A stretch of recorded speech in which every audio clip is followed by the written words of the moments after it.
Michael Carter was the only person who stood beside his former commander's grave. Everyone else had long forgotten the old veteran and the abandoned fire lookout cabin he left behind deep in the mountains. Homeless, with less than $700 to his name, Michael inherited the lonely cabin and spent his last savings paying the overdue property taxes just to keep it. On his very first night inside, his retired German shepherd, Buddy, refused to leave one weathered wall. The old military dog kept whining and pawing at the old boards as though something had been hidden there for years. What Michael discovered behind that wall would forever change the legacy of the man everyone else had forgotten.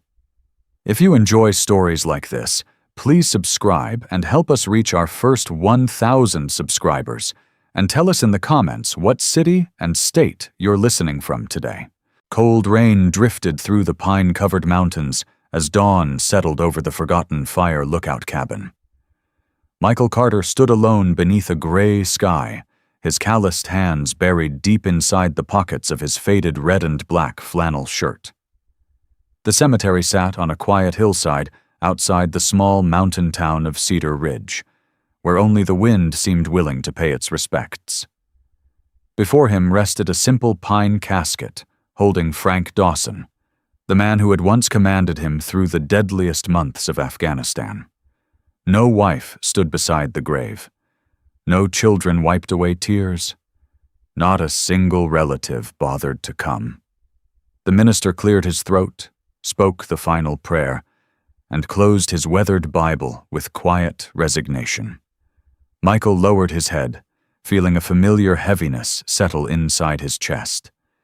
He had lost brothers in combat, buried friends whose names still echoed through sleepless nights.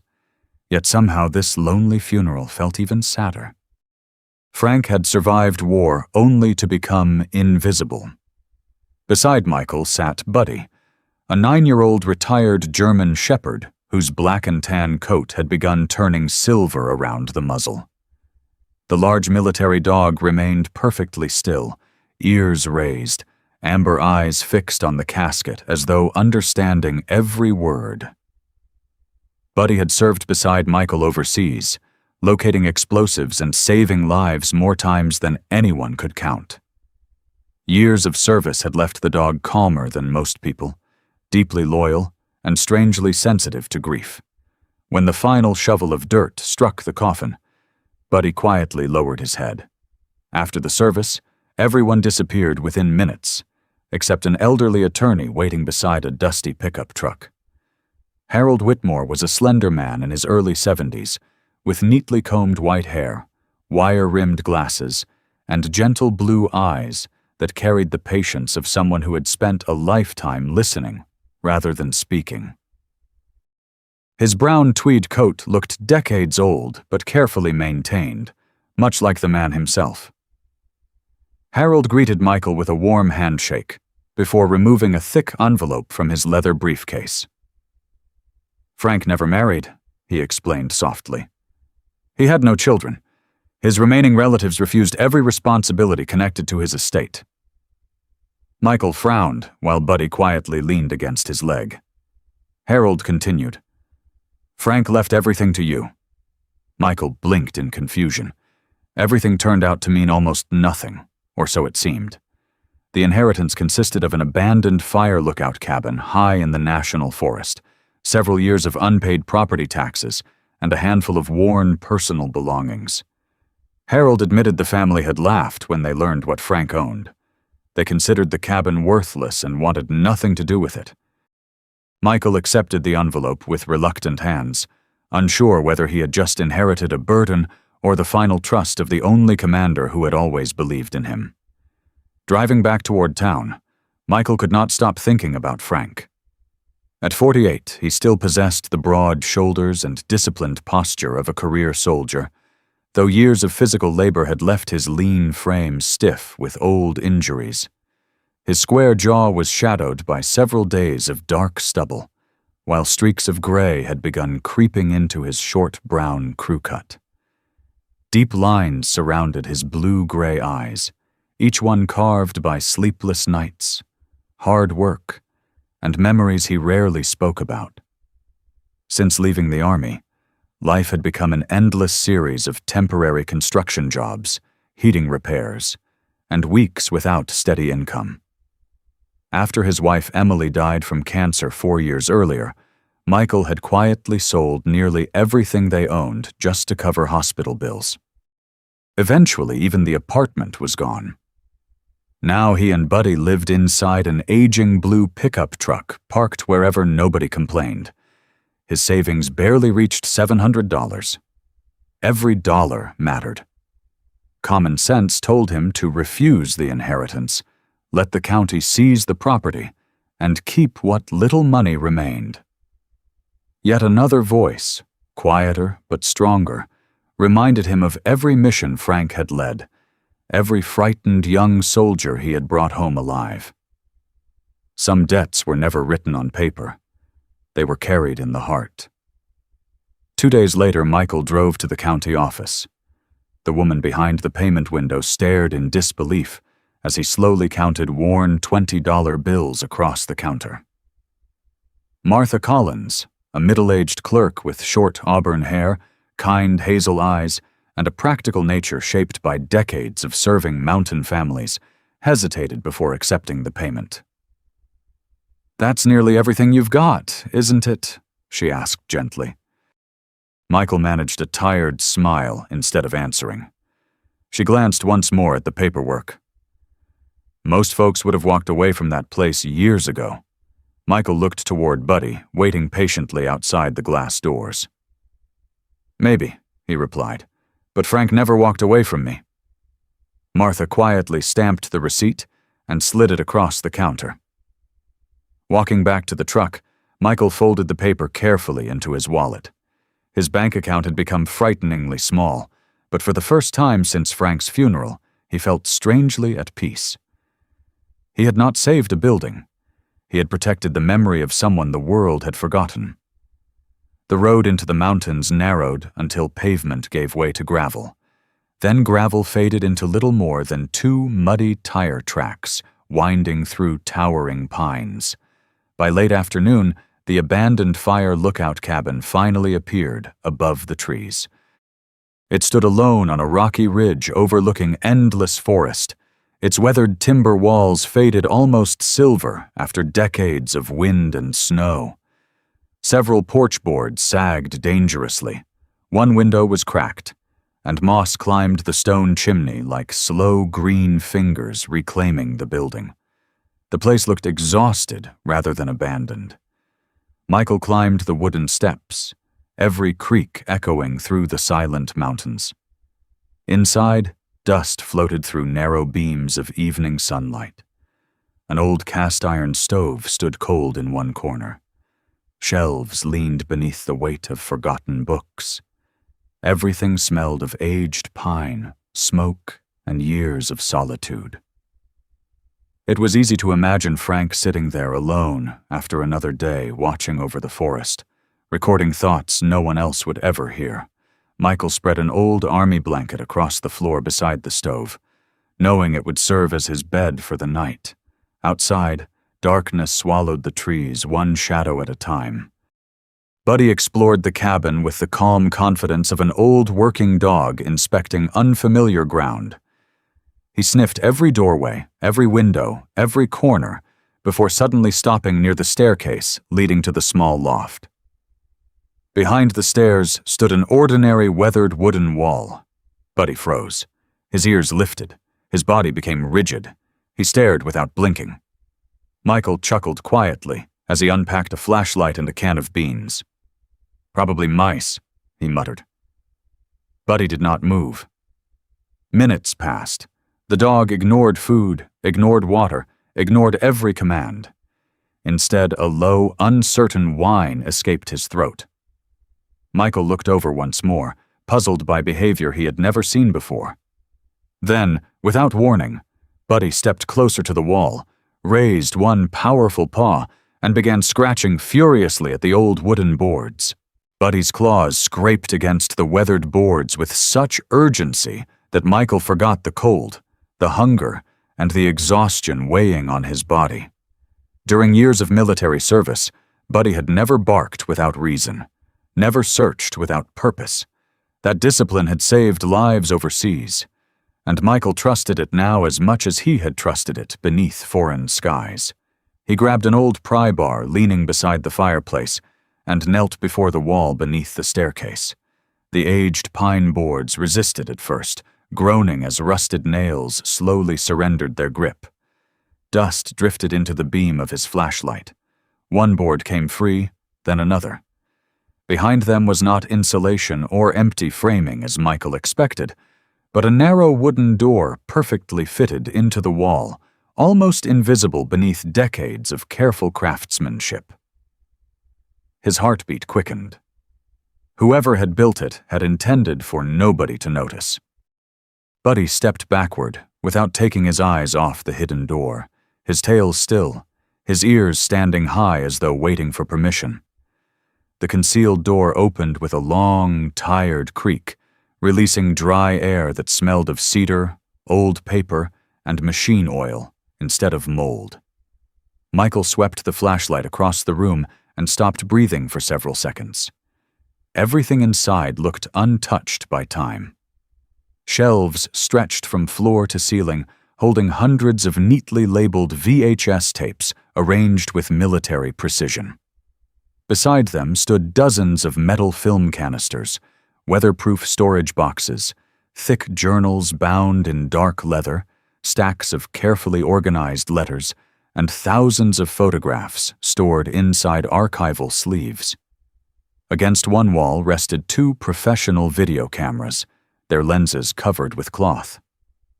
Tripods stood folded beside them exactly as if someone had planned to return the following morning. There was no treasure chest, no hidden fortune, only the quiet life of a man who had spent decades preserving something he believed mattered. Michael slowly walked forward, overwhelmed by the realization that Frank had never simply lived inside an abandoned fire lookout cabin. He had built a private archive.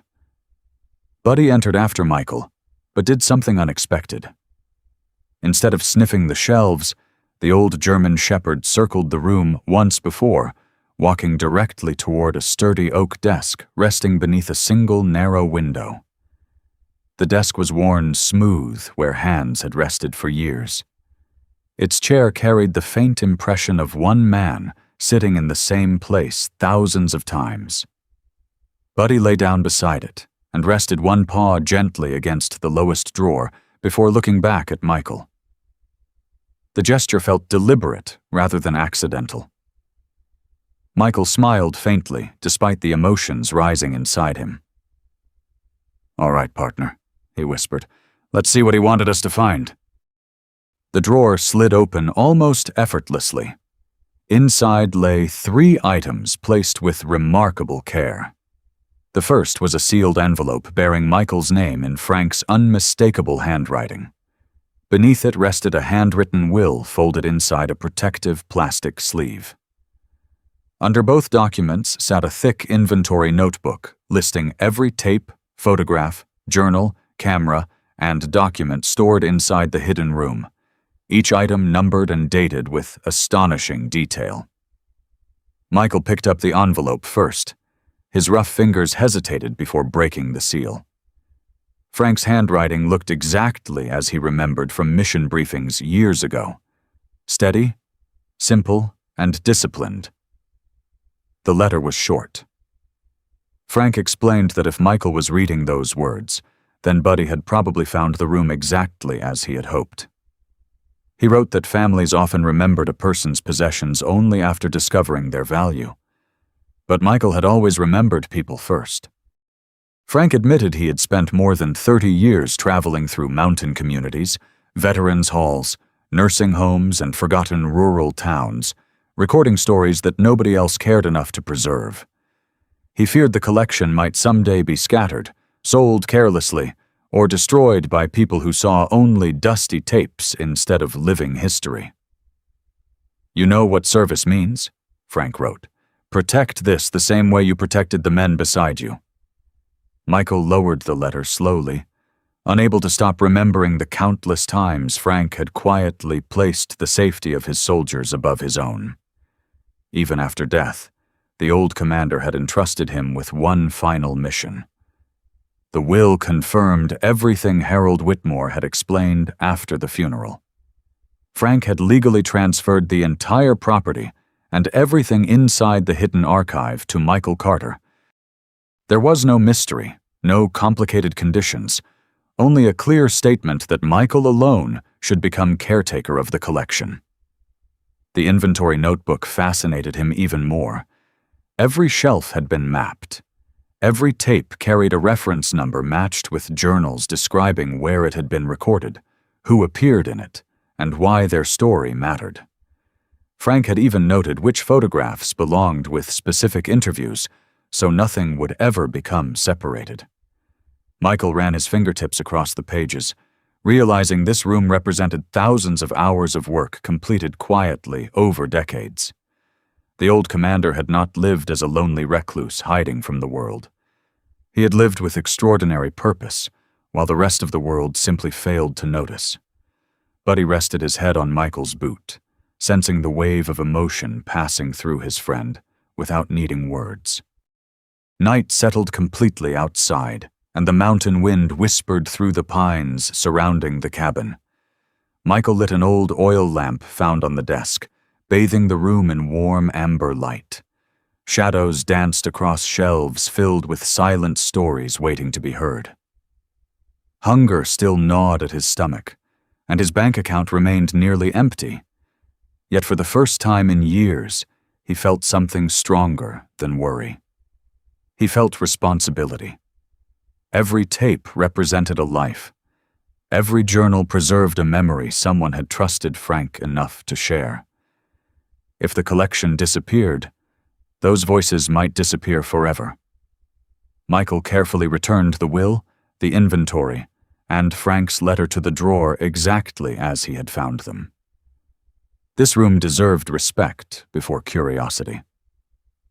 He closed the drawer gently, looked once more across the endless shelves, and finally understood why Buddy had refused to leave the wall. The old military dog had not discovered hidden wealth. He had led his partner to a forgotten legacy, waiting for someone worthy enough to protect it. Morning sunlight filtered through the tall pines surrounding the fire lookout cabin, painting long golden stripes across the hidden room that Buddy had uncovered only hours before.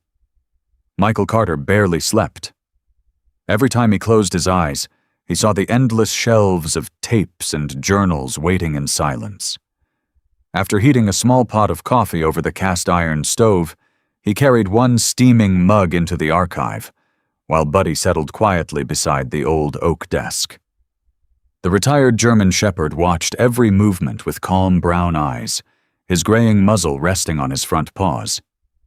During their years in Afghanistan, Buddy had learned to remain perfectly still whenever Michael concentrated on a mission, and somehow the old dog seemed to understand this room was another mission entirely. Michael chose the first VHS tape from the shelf. A handwritten label read, "Sergeant William Harris, U.S. Army, Kentucky, 1996.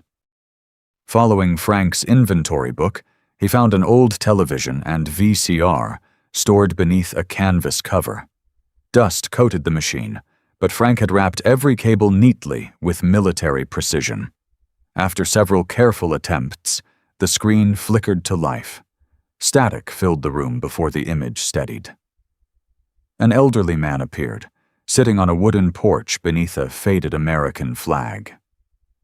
Sergeant William Harris was in his late 70s, tall but painfully thin, with deeply weathered skin, silver hair cut short above large ears, and a white mustache trimmed with the discipline of a lifelong soldier. Arthritis had bent his hands, yet his blue eyes remained steady and proud. Frank never appeared on camera. His calm voice simply asked questions, allowing the veteran to tell his own story. Michael listened as William described carrying wounded friends through enemy fire during Vietnam, then admitted he had never spoken those memories aloud, not even to his own children. The interview ended with Frank quietly thanking him for trusting someone enough to remember. Michael sat motionless after the tape stopped. He reached for the matching journal entry. Frank had written several pages describing the visit, the old farmhouse, the coffee William's wife served, and one sentence that struck Michael harder than anything else. Heroes disappear twice, once when they die, and again when nobody remembers why they mattered. Michael lowered the notebook into his lap. Throughout his own military career, he had attended ceremonies honoring fallen soldiers, yet many names slowly faded from public memory. He suddenly realized Frank had spent decades fighting a different kind of battle, not against enemies carrying rifles, but against time itself. Buddy quietly rose and walked over, gently pressing his nose against Michael's hand as if sensing the weight those words carried. The second tape bore another label. Rex and Officer Daniel Brooks, retired K-9 team, Colorado, 2004. Michael hesitated before pressing play. On the screen appeared a broad-shouldered police officer in his early 60s, with close-cropped blonde hair turning white around the temples, a square jaw marked by an old scar beneath his left eye, and a calm confidence that years of dangerous work had never erased. Beside him sat Rex, an aging sable German shepherd, whose muzzle had already begun turning gray.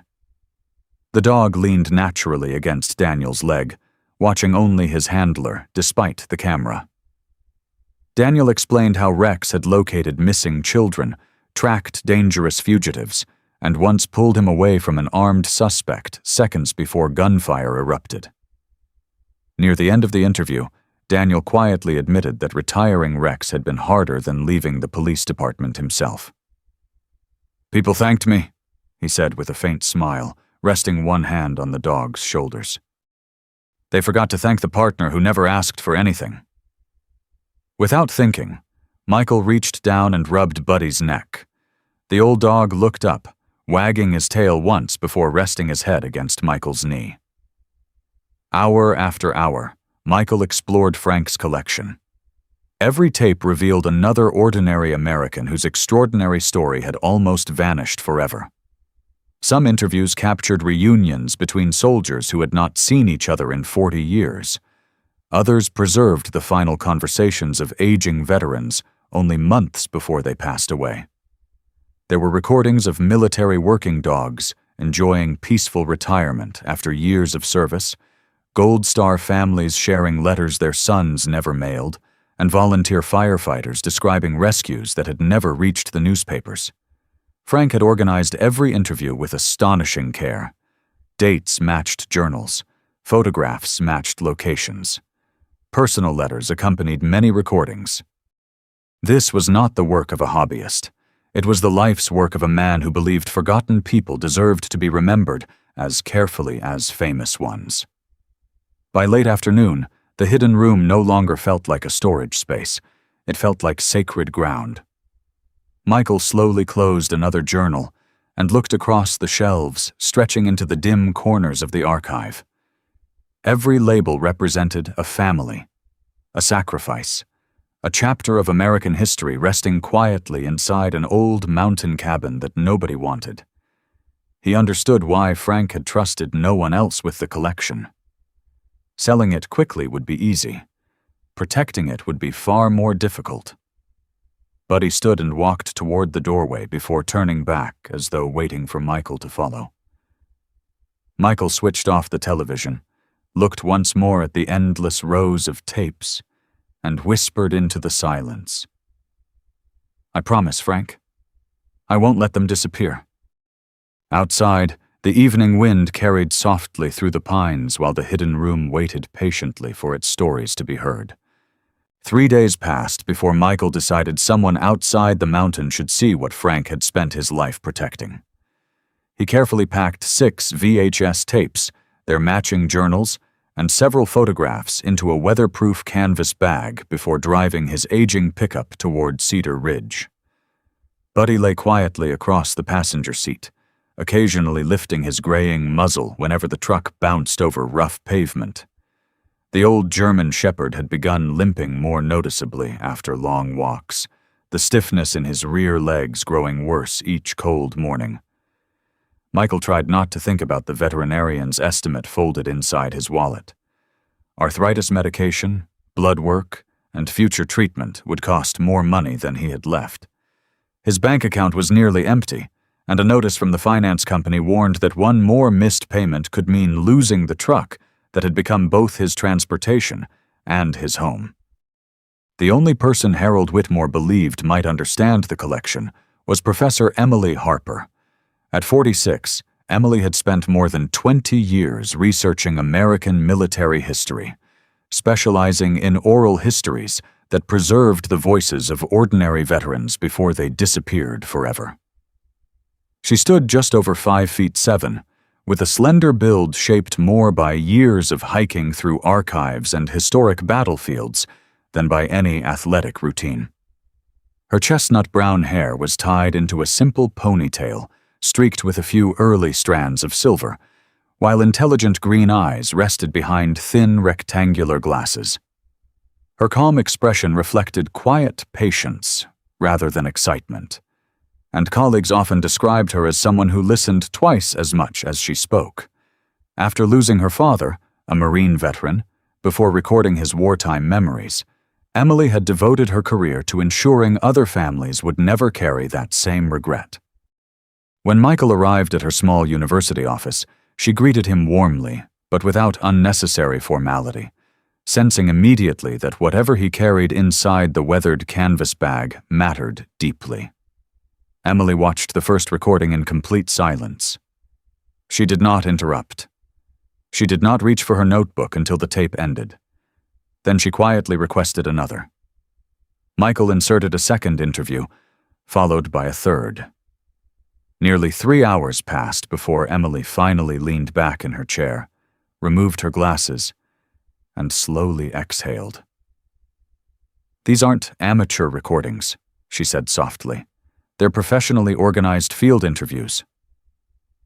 She opened Frank's journal beside the corresponding tape, and immediately noticed how every handwritten note matched names, dates, military units, family members, and recording locations. The precision amazed her. She had seen university-funded research projects with less organization than one shelf inside Frank's hidden room. Looking directly at Michael, she asked the question that lingered in her mind. "Did Frank Dawson ever publish any of this?" Michael shook his head. "Not that I know of." Emily remained silent for another moment before speaking carefully. "Then you've inherited something extraordinarily rare. This isn't simply a collection of videos, it's an untouched historical archive." The news spread faster than Michael expected. Emily contacted several trusted colleagues, asking only for advice without revealing the cabin's location. Within days, respected historians quietly confirmed her opinion. Frank Dawson's work represented decades of first-hand military testimony gathered independently, preserving voices many institutions had failed to record before those veterans passed away. Word eventually traveled beyond academic circles and into the world of private collectors, where rare historical archives often attracted significant attention. Michael barely noticed how quickly the story was spreading. He spent his days repairing loose floorboards inside the cabin, cataloging shelves exactly as Frank had instructed, and helping Buddy climb the porch steps whenever the old dog's joints became stiff. Despite his determination, reality never stopped pressing against him. Another payment reminder arrived for the pickup. The veterinarian called to recommend beginning Buddy's treatment before winter made his arthritis worse. Michael counted his remaining cash that evening and realized it would barely cover groceries for another week. 2 mornings later, a black luxury SUV climbed the narrow forest road and stopped outside the fire lookout cabin. The driver stepped out wearing polished leather shoes entirely unsuited for mountain mud. Cole Bennett was 54 years old, broad-shouldered, clean-shaven, and carried himself with effortless confidence earned through decades of negotiating expensive acquisitions. His salt-and-pepper hair was carefully combed back, his navy blazer fit perfectly despite the rugged surroundings, and a gold watch glimmered beneath the sleeve of his crisp white shirt, Cole smiled easily, but his sharp gray eyes constantly measured everything around him, calculating value before emotion. Years in the rare document business had taught him to recognize hidden fortunes long before anyone else. He complimented the scenery, praised Frank's dedication, and spoke with the polished friendliness of a man who rarely heard the word no. After touring only a small portion of the archive, Cole folded his hands calmly. "Mr. Carter," he said, "I'd like to save you years of legal complications, storage costs, and endless negotiations. I'll purchase the entire collection today for $80,000. Michael stared at him in disbelief. $80,000 would pay off the truck, repair the cabin, cover Buddy's medical care, and leave enough to rebuild his life. For several long seconds, he imagined sleeping in a real bed again, instead of worrying every night about money. His fingers tightened around the edge of Frank's journal. Before he could answer, Buddy slowly rose from beside the desk. The old German shepherd limped across the room, positioned himself directly between Cole Bennett and the shelves of recordings, and stood perfectly still. His ears pointed forward, his body remained rigid, and a deep warning growl rolled quietly through the hidden room. It was the first truly hostile sound Michael had heard from Buddy in years. Cole instinctively stepped backward. Michael looked at Buddy, then at the endless shelves Frank had spent 3 decades building one story at a time. Finally, he folded the inventory book closed and met Cole's eyes. "I'm sorry," he said with quiet certainty. "This collection isn't for sale." Michael had barely finished repairing the cabin's leaking porch roof when the certified letter arrived. The envelope carried the return address of a law firm nearly 200 miles away. Buddy watched quietly as Michael unfolded the documents on the old kitchen table. The complaint was direct. Frank Dawson's surviving relatives claimed the handwritten will had been prepared while Frank was mentally impaired during the final years of his life. They argued that no reasonable man would leave such a valuable estate to someone outside the family. They demanded the court suspend any transfer of ownership until the estate could be divided equally among Frank's surviving siblings. Michael slowly lowered the papers, feeling the familiar frustration that had followed him through so much of life. None of those people had attended Frank's funeral. None had climbed the mountain when the roof leaked or the taxes went unpaid. Yet now they had suddenly remembered they were family. 3 days later, the relatives arrived without warning. Roy Dawson, Frank's younger brother, stepped from a silver pickup wearing expensive Western boots that had never touched real mountain mud. At 69, Roy remained broad-shouldered, but carried the softness of a man who had spent decades behind an office desk instead of outdoors. His gray beard was trimmed perfectly, his pressed denim shirt spotless, and his confident smile never reached his cold blue eyes. Beside him stood his younger sister, Linda Dawson Pierce, a 64-year-old woman with neatly styled blonde hair, carefully applied makeup, and an expensive wool coat that looked strangely out of place beside the weathered cabin. Linda had once been warm and outgoing, according to Harold Whitmore, but years of family arguments over money had gradually hardened her into someone who trusted legal documents more than people. Neither sibling asked about Frank's final days, neither mentioned the funeral. Their attention drifted immediately toward the hidden archive beyond the staircase. Michael politely refused to let them inside. Roy simply smiled and replied, "The court will settle that soon enough."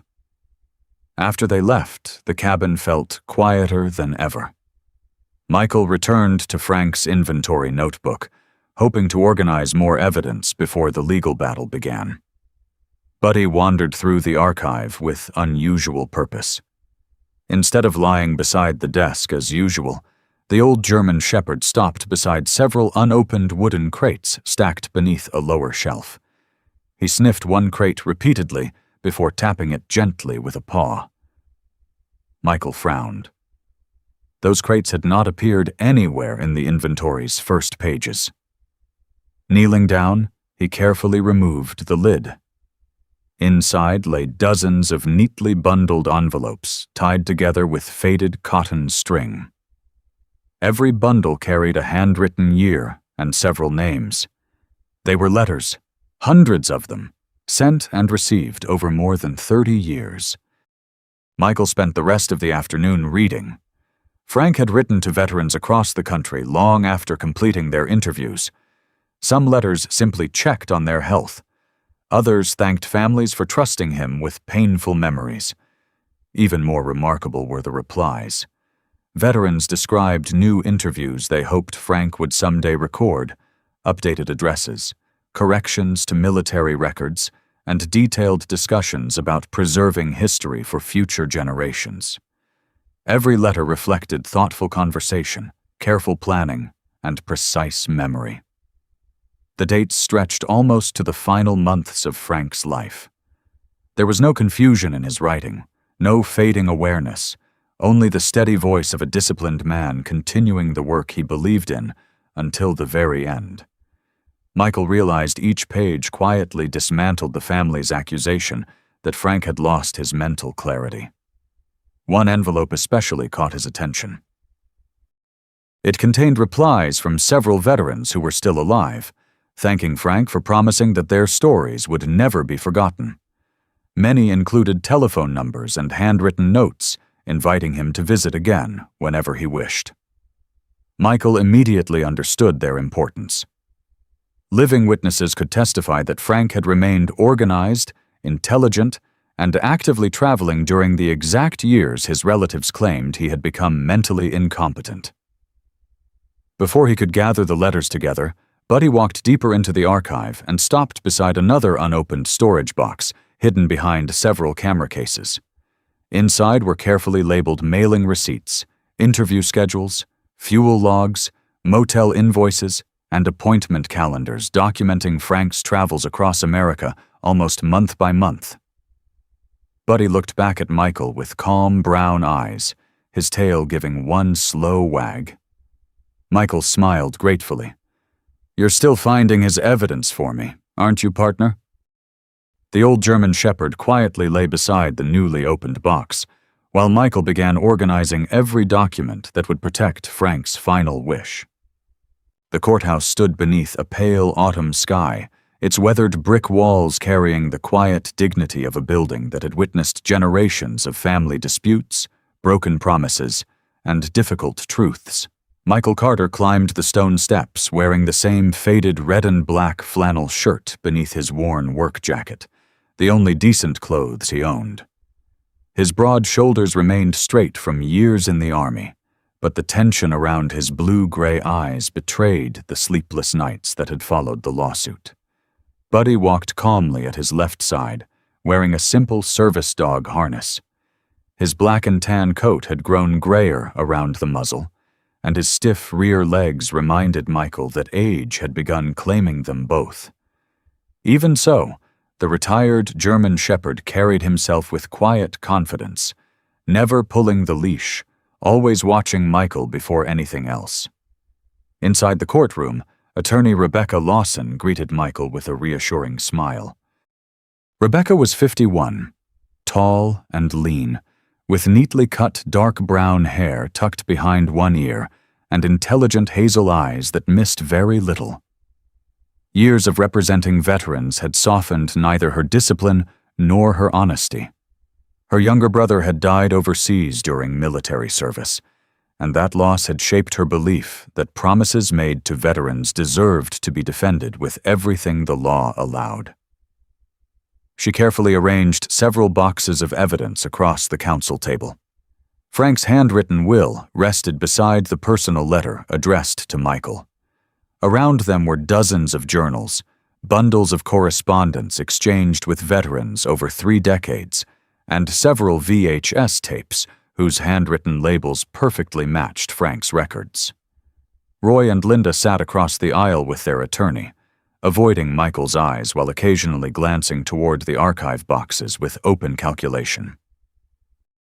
Rebecca began by presenting the handwritten will together with Frank's letter, explaining why he had chosen Michael as the guardian of the collection. She then called Professor Emily Harper, whose calm testimony carried the confidence of years spent studying historical archives. Emily explained that every tape, journal, photograph, and inventory page demonstrated remarkable organization extending through Frank's final years.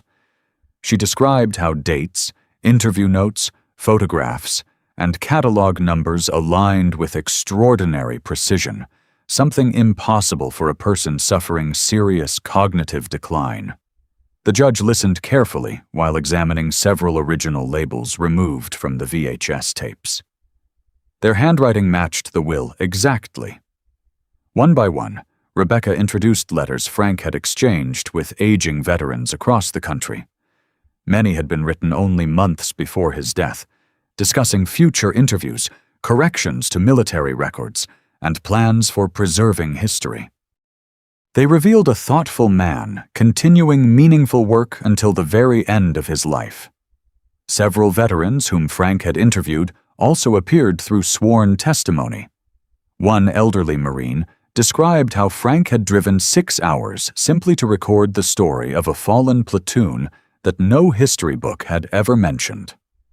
Another retired military working dog handler explained how Frank returned copies of every interview exactly as promised, proving his careful character and reliable memory.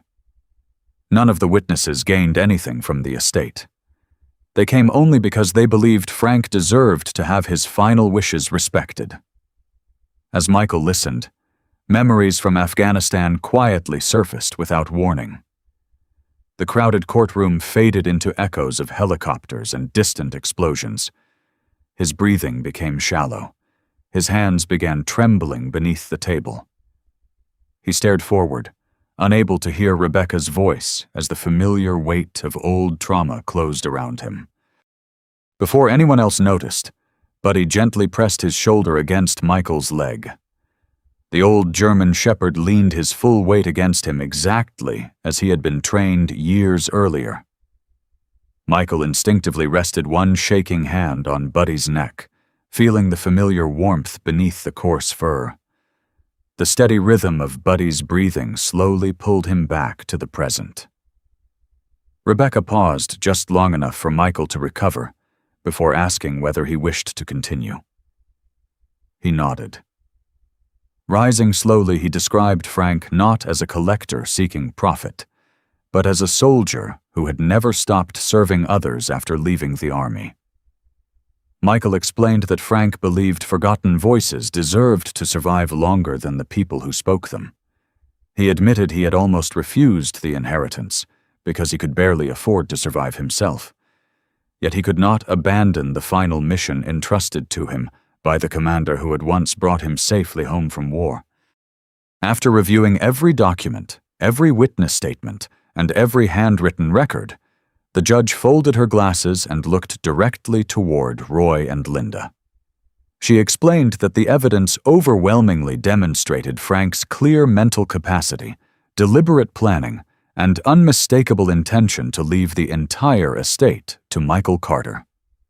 The will was valid. The personal letter confirmed Frank's wishes.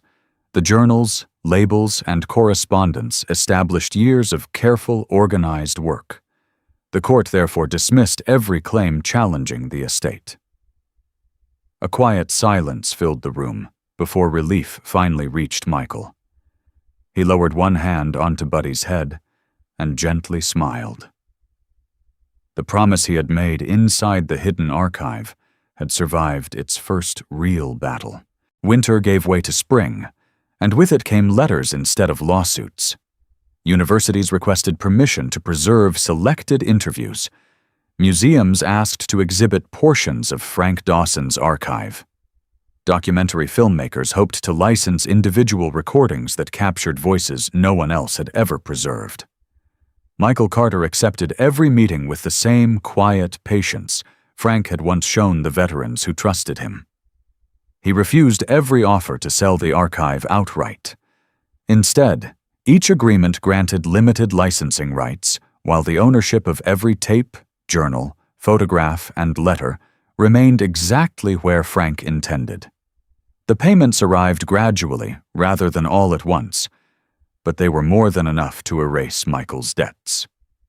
The truck loan was paid in full. Buddy finally received the arthritis treatments he had postponed for too long, and the old German shepherd slowly regained enough strength to climb the cabin steps without stopping every few feet. Watching Buddy sleep peacefully after months of pain reminded Michael that the first real victory had never been money. It had been time. Time they almost lost. Many people expected Michael to leave the mountain and buy a comfortable house somewhere closer to town. Instead, every spare dollar returned to the old fire lookout cabin. Local carpenters replaced the rotting roof without changing its original shape. Cracked windows gave way to hand-crafted wooden frames, matching the cabin Frank had loved. The hidden archive remained untouched, except for modern climate control carefully installed behind the walls to protect every recording. Michael insisted that nothing inside should look expensive or polished enough to erase Frank's presence. The old oak desk stayed exactly where Buddy had first led him. The chair remained worn smooth by decades of faithful work. Even the scratches beneath the staircase where Buddy had first clawed through the hidden wall were quietly preserved beneath a protective glass panel. Some scars deserved to remain visible because they told the beginning of the story. Months later, a cedar sign appeared beside the gravel road leading toward the mountain. Burned neatly into the wood were the words, Frank Dawson Veterans and K9 Story Center. Visitors slowly began arriving. Retired soldiers came carrying faded photographs and unopened boxes of letters they had hidden for decades. Families arrived, hoping to record the final memories of aging fathers before illness carried those voices away forever. Former military working dog handlers brought old companions whose gray muzzles looked remarkably like Buddy's. Michael welcomed every person himself. He never rushed an interview. He remembered how Frank had allowed silence to become part of every conversation, giving people enough time to find words they had carried for years. Buddy became the center's quiet ambassador. Children instinctively reached down to pet the gentle German shepherd, while older veterans often smiled through tears after recognizing the calm discipline only military dogs possessed. Buddy greeted everyone the same way, with patience, dignity, and the quiet confidence of a partner who had never forgotten his purpose. One visitor remained in Michael's memory more than the others. Samuel Reed was 74, a retired Army medic with deeply tanned skin, broad shoulders softened by age, and thick white hair brushed neatly behind weathered ears. A long scar crossed one side of his jaw, a reminder of a helicopter crash decades earlier. Samuel rarely smiled, not because he lacked kindness, but because grief had slowly taught him to protect his emotions behind silence. He arrived carrying nothing except a small photograph of 4 young soldiers standing beside a dusty armored vehicle. 3 of the men had never returned home. Samuel admitted he had spent 50 years believing nobody wanted to hear the story of the 4th. Michael simply switched on Frank's old camera, adjusted the microphone exactly as Frank had always done, and quietly invited him to begin whenever he felt ready. For nearly 2 hours, Samuel spoke without interruption, while Buddy rested at his feet, occasionally lifting his head whenever emotion overtook the old medic. By the end of the interview, Samuel smiled for the first time that day. "I thought I'd waited too long," he whispered. Michael shook his head gently. "Not while someone is still willing to listen." Late that evening, after every visitor had driven back down the mountain, silence returned to the cabin. The archive shelves stood fuller than ever, now holding both Frank's recordings and the new stories entrusted to Michael. Buddy curled beside the same oak desk where everything had begun, breathing softly in his sleep. Michael walked toward the wall, and looked up at a framed photograph of Frank Dawson wearing the faded canvas jacket he had always worn during his travels. For a long moment, he said nothing. Then he carried Frank's original camera to the interview chair, switched on the familiar red recording light, and prepared the equipment for tomorrow's visitor. He finally understood the gift Frank had left behind. It had never been the value of the archive or the money it eventually earned. The true inheritance was responsibility. One generation had preserved forgotten voices, so another generation would never have to wonder who those quiet heroes had been. Michael looked once more toward Frank's photograph before turning back to the waiting camera. Buddy rested peacefully beside his boots exactly as he had on the first night inside the abandoned cabin. Outside, warm light spilled from the restored windows into the dark forest where the building had once stood empty. Inside, another story waited to be remembered. Sometimes God's greatest blessings don't arrive as money or comfort. They arrive as a responsibility placed into the hands of someone with a faithful heart. Michael discovered that true wealth isn't measured by what we own, but by the lives we honor, the promises we keep, and the stories we refuse to let fade away. Perhaps today God is asking each of us to remember someone the world has forgotten. If this story touched your heart, please like, share, subscribe, and tell us in the comments where you're watching from. Thank you for staying until the end. May God bless you, protect your family, and fill your days with peace, hope, and His unfailing grace.